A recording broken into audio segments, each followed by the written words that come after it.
Well, thank you all for being here.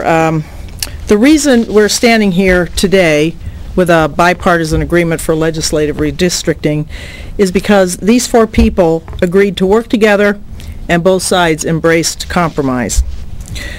You know, I don't know if it's possible to understate what this accomplishment represents, and I think it is an accomplishment that Oregon can be proud of. It has been more than 60 years since the legislature last was able to draw legislative boundaries. This agreement represents the legislature at its best, finding common ground even in the face of big obstacles. This is a fair and bipartisan plan that I believe can provide Oregonians with quality representation over the next 10 years. It honors the statutory requirements and is built on dozens of hours of public testimony and input. If this agreement isn't miracle enough, perhaps an even greater miracle is that the four of us are still friends. I think over the past few months we have learned to truly work together and put our differences aside. This, of course, is not just a plan, and we are anxious to see it pass the House and the Senate and receive the governor's signature. But I am optimistic that this will become the new legislative district map for the next 10 years. Thank you.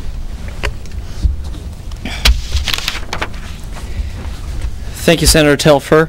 It's great to be with you today. It's been decades since the legislature approved a redistricting plan that was signed by the governor and enacted into law.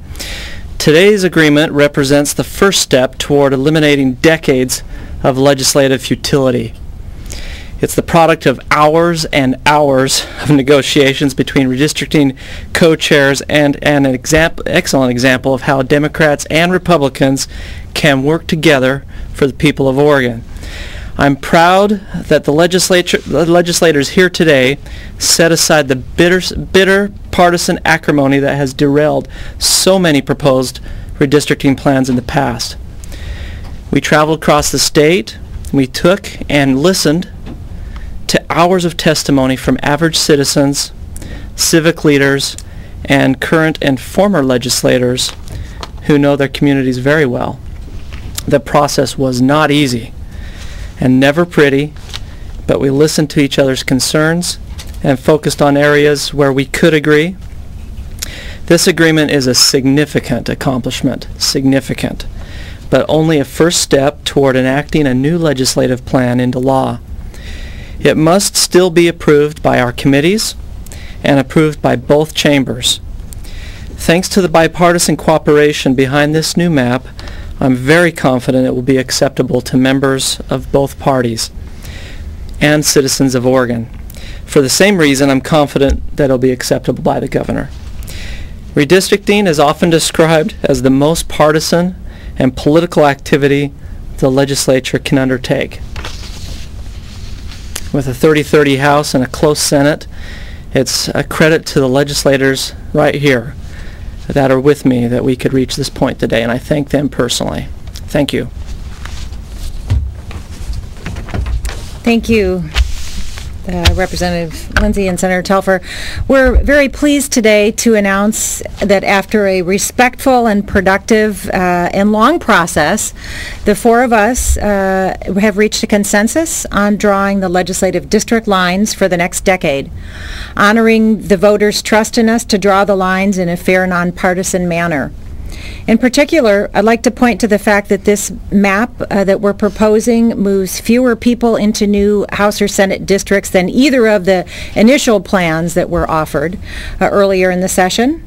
For the first time, Oregon will have a minority-majority district. That's in House District 22, which has a majority Hispanic population. This map has also created a Hispanic influence district in House District 57, which is now 34% Hispanic. In keeping with the statutory requirements of not diluting the voting strength of any language or ethnic minority group, concentrations of Asian and African American populations have been maintained or strengthened.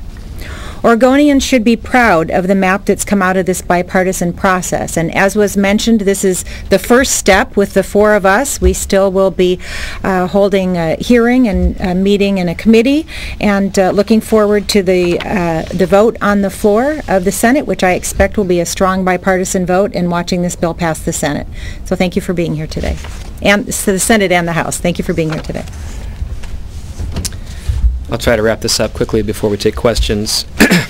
I want to thank my three colleagues, and I want to echo what they've said. This really is a historic moment. As they alluded to, there have been plans in the past that came through the legislature and were signed by the governor, but I believe this is the first time in history that you've actually seen the two major parties work together during the legislative process and reach a bipartisan agreement on a plan. And that's a testament to the members of our committees, as well as to the presiding officers and caucus leaders, all four, who made it clear at the beginning of the session that they were supportive of trying to get this done, and let us know that if we were able to reach an agreement, that we would have their support. So I want to thank all those who were involved. I'm very proud to be here with my colleagues today, and we're happy to take any questions.